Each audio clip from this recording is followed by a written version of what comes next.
एक रात समीर, जो कि एक बहुत बड़ा पत्रकार होता है, उसकी बहन नेहा और उसका दोस्त राघव गाड़ी से अपने शहर लौट रहे होते हैं। वो लोग दूसरे शहर गए होते हैं क्योंकि समीर को अच्छा पत्रकार होने के लिए एक समारोह में इनाम देने के लिए बुलाया गया होता है। लेकिन जब कार्यक्रम खत्म होता है तो रात हो जाती है।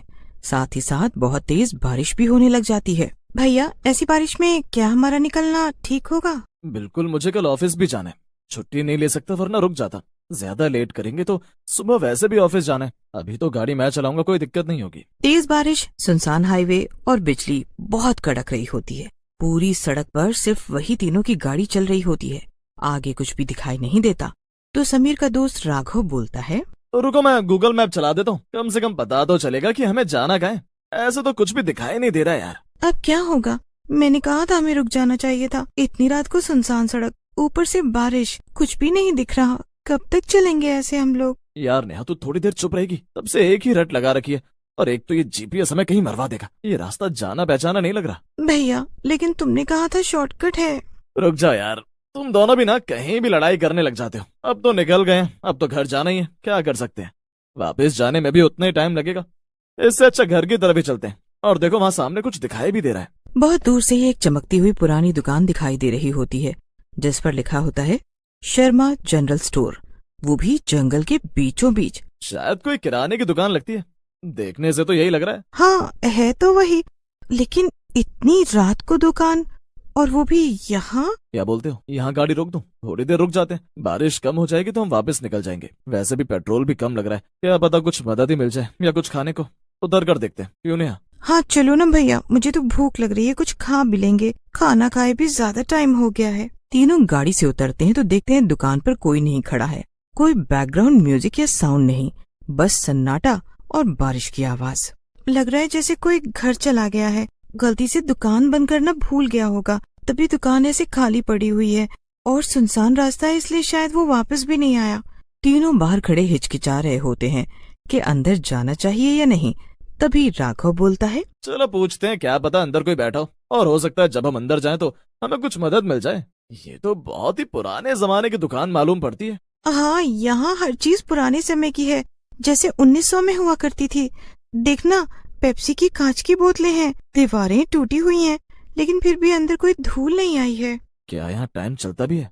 सब कुछ जमा जमा सा लग रहा है। तभी अचानक पीछे से काउंटर पर एक बूढ़ा आदमी निकलता है। झुर्रियां ऐसी मानो 100 से ऊपर की उम्र हो, और उन बच्चों से बोलता है, इतने साल बाद कोई आया है।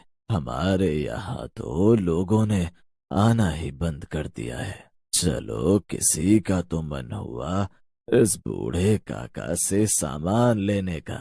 बताओ बच्चों, तुम्हें क्या चाहिए? मैं तुम्हारी क्या मदद कर सकता हूँ? इतनी सुनसान सड़क पर तुम तीनों अकेले घूम रहे हो, वो भी इतनी तेज बारिश में। जरूर काम ही होगा।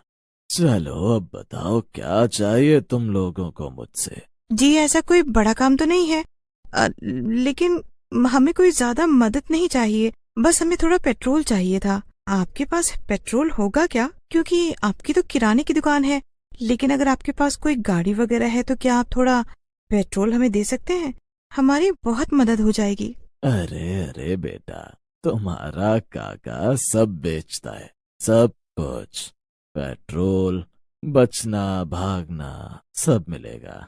बचना भागना? मैं कुछ समझा नहीं, क्या कहना चाहते हैं आप? अरे बेटा, मैं तो मजाक कर रहा था। मैं तो केवल इतना ही कह रहा हूँ कि मैं सब कुछ बेचता हूँ। तुम्हें जो चाहिए बता दो। और कितनी बार बताएं काका, बोला तो लड़की ने पेट्रोल चाहिए, मदद कर सकते हैं तो बोलिए। फालतू का टाइम। मैं कोई फालतू का टाइम पास नहीं कर रहा हूँ। मेरे पास पेट्रोल है, लेकिन मैं वो तुम्हें तभी दूंगा जब तुम लोग मेरी एक शर्त मानोगे। लो, अब पेट्रोल लेने के लिए इनकी शर्त भी मानो? क्या तमाशा है यार। एक तो रात में यहाँ फंस गए, ऊपर से एक दुकान भी मिली तो ऐसे दुकानदार के साथ। अभी हमारे पास दूसरा कोई चारा भी नहीं है। दोस्त, चलो उसकी बात मान लेते हैं, वैसे भी जा तो हम सकते नहीं घर। राघव समीर की बात मान लेता है, जिसको सुनकर दुकानदार एक भयानक सी मुस्कुराहट देता है। बताओ काका, क्या शर्त है आपकी? दुकानदार दुकान के अंदर और बाहर जाता है और वहाँ से 3 बॉक्स ले आते हैं, और वो 3 बॉक्स उन तीनों के सामने रख देता है। तुम तीनों को यहाँ से एक एक बॉक्स चुनना होगा। सब एक ही बॉक्स चुन सकते हैं, अगर उन्होंने एक बार एक बॉक्स उठा लिया तो उसको बदल नहीं सकते। एक एक की किस्मत लिखी हुई है इस बॉक्स में, तो सोच समझ कर उठाना। तीनों एक एक बॉक्स उठाते हैं, लेकिन तीनों को ही डर लग रहा होता है, क्योंकि वो बूढ़ा बहुत डरावना होता है और उससे भी डरावनी उसकी मुस्कान। समीर जब अपना डब्बा खोलता है तो उसमें 2 पैकेट दाल के मिलते हैं, लेकिन टैग दोनों पैकेट के ऊपर लिखा होता है, बाहर नहीं जा सकते। ये क्या बकवास चीज मिली है मुझे? इस कंपनी का नाम तो मैंने कभी सुना ही नहीं। नेहा जब अपना डिब्बा खोलती है तो उसमें चिप्स के पैकेट होते हैं। उन चिप्स के पैकेट पर लिखा होता है, तुम अब मालकिन बन चुकी हो। नेहा वो चिप्स के पैकेट देखकर खुश हो जाती है। राघव जब अपना पैकेट खोलता है तो उसको सबसे अलग एक मोबाइल फोन मिलता है। उसमें एक ही वीडियो चल रही होती है, जिसमें राघव, समीर और नेहा की मृत्यु हो चुकी है उसी दुकान के अंदर। राघव उस वीडियो को देखकर डर जाता है। वो समीर और नेहा को दिखाता है तो वो दोनों भी डर जाते हैं। वहाँ खड़ा दुकानदार मुस्कुराता है और अचानक ही एक भयानक रूप ले लेता है। ये खेल मेरा सबसे पसंदीदा खेल है। बहुत जमाने से मैंने ये खेल खेला है और ऐसे ही करके मैंने आज तक बहुत सारे लोगों को मारा है। अब तुम तीनों की बारी है। ये रिकॉर्डिंग अभी की है, लेकिन ये शूट किसने की? तुम हमारे साथ ये सब क्या कर रहे हो? हम तो तुम्हें जानते भी नहीं है, तुमसे बस पेट्रोल मांगने आए थे। नहीं है तो हम जा रहे हैं। अब तुम तीनों कहीं नहीं जा सकते। अब तुम मेरी किराने की दुकान में फंस चुके हो। तीनों के तीनों दोबारा गाड़ी में बैठते हैं और जितना भी पेट्रोल होता है उसको चलाने की कोशिश करते हैं।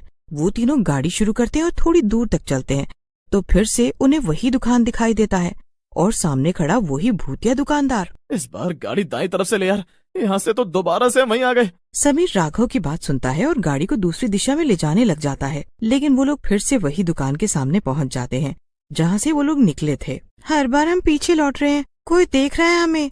दुकान के अंदर चलना चाहिए, सामान मेरा इंतजार कर रहे हैं।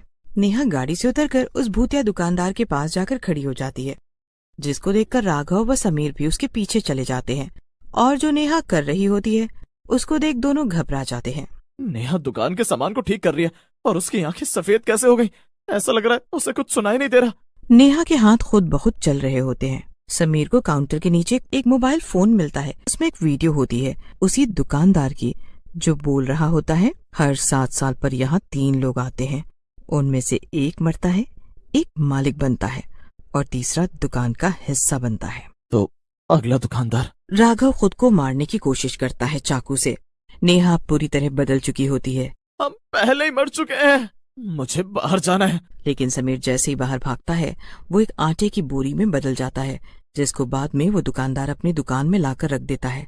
इसी तरह फिर 7 साल बाद वो दुकान खुलती है और एक गाड़ी वहां आकर रुकती है। अब किसकी बारी हो सकती है?